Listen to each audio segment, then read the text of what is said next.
রিজিকের মালিক একমাত্র আল্লাহ, তাই কখনো রিজিক নিয়ে অতিরিক্ত চিন্তা ভাবনা করবেন না। আপনার রিজিকে যা আছে আপনাকে তাই গ্রহণ করতে হবে।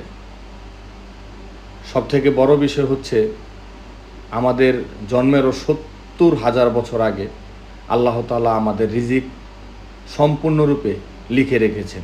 এই পৃথিবীতে আমরা কোথায়, কোন জায়গাতে, কী ধরনের রিজিক গ্রহণ করব সেটা আল্লাহ তাআলা লিখেছেন। অতএব আমরা যখন যেই ধরনের রিজিক গ্রহণ করি না কেন, সর্বদা আল্লাহর কাছে বলতে হবে শুকুর আলহামদুলিল্লাহ।